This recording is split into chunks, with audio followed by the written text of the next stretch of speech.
En ouvrant ce recueil, vous vous apprêtez à revivre l'incroyable aventure que j'ai vécue sur mes terres beaujolaises. Une énigme vieille comme le monde que j'ai pu déchiffrer, résoudre et inscrire entre ces pages. Je suis sûre que c'est toi, Ambre, qui as trouvé mon carnet. Tu as toujours été curieuse et aventurière comme ta grand-mère. Toi qui parcours ces pages, laisse-moi te raconter mon histoire. Laisse-moi te raconter comment dans ma jeunesse, il y a 60 ans, j'ai découvert le trésor du Beaujolais.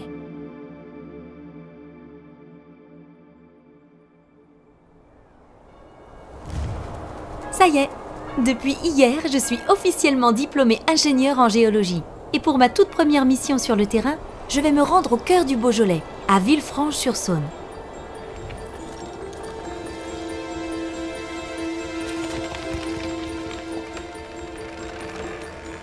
La semaine dernière, on aurait retrouvé une inscription gravée sur une pierre d'une des cours intérieures de la ville. Et il faut absolument que je décrypte ce mystérieux message. C'est une inscription très particulière. 4 symboles reliés par un cercle dont le centre est rempli de motifs. Le premier symbole, en haut, est une forme triangulaire avec un cercle. Pour une géologue comme moi, il n'y a aucun doute, c'est un volcan. Ma mission est donc claire, partir à la recherche des volcans du Beaujolais.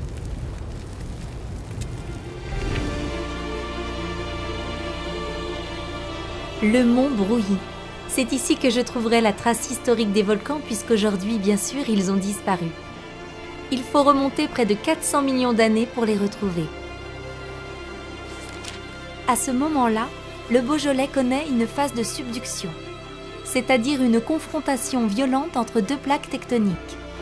Lorsque l'une des deux s'engouffre sous la seconde, elle plonge dans les entrailles de la Terre, là où la pression et les températures sont extrêmes. Ce phénomène génère du volcanisme en surface et du magmatisme en profondeur, créant alors des roches bien spécifiques. Et c'est l'une de ces roches que je retrouve aux carrières de Brouilly, la fameuse pierre bleue.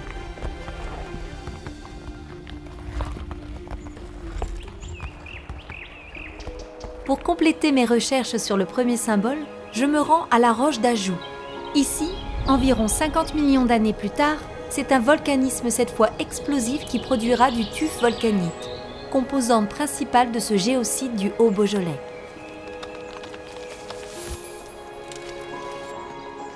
Même si les volcans du Beaujolais ne sont plus visibles aujourd'hui, ils nous ont laissé des indices de leur activité au mont Brouilly comme à la roche d'Ajou. Le prochain symbole avec ses 2 pointes suit directement l'histoire géologique du Beaujolais puisque lui représente une chaîne de montagnes. Bien sûr, le Beaujolais a beaucoup de relief, mais ceux que je cherche culminaient en leur temps à plusieurs kilomètres d'altitude. Imaginez des montagnes de la taille des Alpes dans le Beaujolais. Il s'agit à cette époque de la chaîne hercynienne. Pour attester de sa présence, nous avons un témoin pas comme les autres. Un tombeau. Le tombeau de Gargantua. C'est un ensemble de gros blocs de roches retrouvés à Chirouble. En réalité, ces blocs sont truffés d'un minéral qu'on appelle le quartz. Pour se former, le quartz a besoin d'être niché au cœur de la montagne dans des conditions très particulières que la chaîne hercynienne pouvait procurer. Aujourd'hui, le quartz refait surface à la suite de millions d'années d'érosion. J'en suis donc sûre. Le tombeau de Gargantua est un témoin essentiel de la présence de la chaîne hercynienne dans le Beaujolais. À moi la prochaine étape. Mon prochain symbole semble être lié à l'eau et plus précisément à la présence de la mer sur le territoire. Ce serait logique, car il y a environ 170 millions d'années, le Beaujolais ressemblait à une mer immense. Par exemple, aux carrières de Gley, on retrouve des roches calcaires contenant des restes de petits animaux marins broyés par l'action des vagues avant de se fossiliser. Le relief et la surface de la roche nous montrent l'action de courants marins.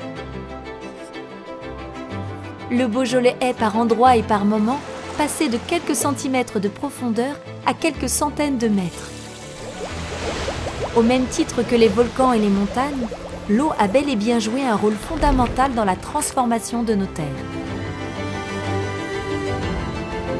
Pour le dernier symbole qui compose mon cercle, je m'intéresse à la formation des Alpes il y a environ 30 millions d'années.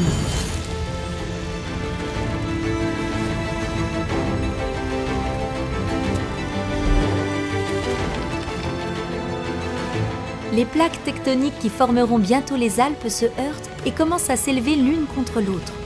Pendant ce temps, à l'extrémité d'une de ces plaques se trouve le Beaujolais. Et sous l'effet d'un étirement extrême, la plaque beaujolaise s'est amincie, fracturée, puis effondrée sous son propre poids. À Saint-Jean-des-Vignes, on retrouve l'une des plus belles failles géologiques visibles dans le Beaujolais. Cette faille nous montre la puissance de la tectonique qui a pu faire s'effondrer des plaines immenses. Cela a créé sur le territoire ce que l'on appelle des accidents géologiques. Autrement dit, des roches d'âge et de composition différentes se sont anormalement retrouvées les unes à côté des autres.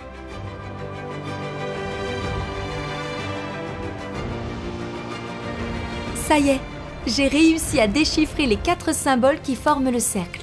Il ne reste que la clé centrale qui doit me révéler le trésor du Beaujolais.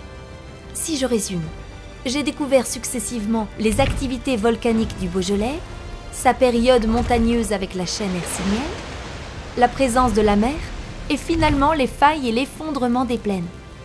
Mais bien sûr, chaque symbole est associé à un élément. Le dernier doit être lié à un 5e élément géologique. Sans doute la glace. En effet, il y a 450 000 ans, nos terres ont connu des phases glaciaires. Les blocs de grès qui constituent la tour Bourdon à Régnier-Durette trouvent leur origine à ce moment-là. Les glaciers des Alpes, bloquant l'écoulement de la Saône, avaient créé un lac glaciaire immense qui devait s'étendre de Lyon jusqu'à Dijon. Avec l'effet des vents gelés, des glaciers se sont formés puis se sont déplacés au fur et à mesure du temps. Lorsqu'ils ont fondu, on a vu apparaître ces immenses blocs de grès qui n'auraient jamais pu être transportés autrement qu'à l'intérieur des glaciers.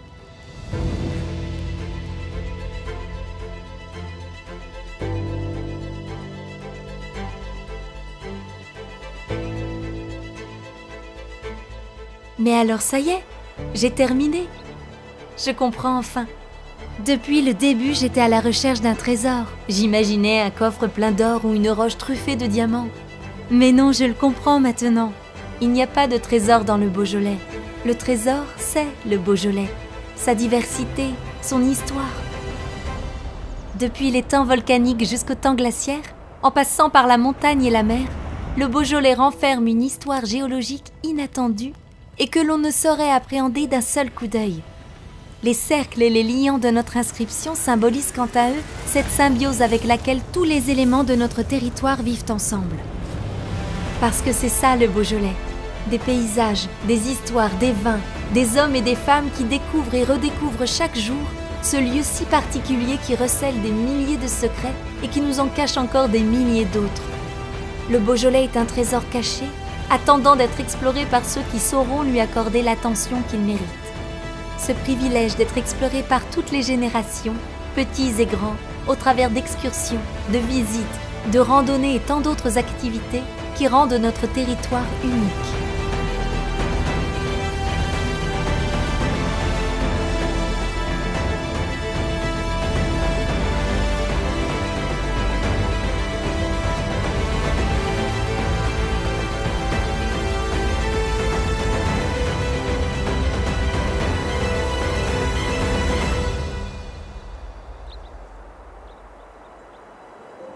Maintenant que tu as découvert mon histoire dans le Beaujolais, c'est à toi d'en faire partie, dès aujourd'hui. À ton tour d'écrire les prochaines pages de ce récit, les prochaines pages de ton histoire. Et c'est alors que tu trouveras le trésor du Géoparc Beaujolais. Le Beaujolais est un territoire extrêmement riche qui n'attend qu'une chose,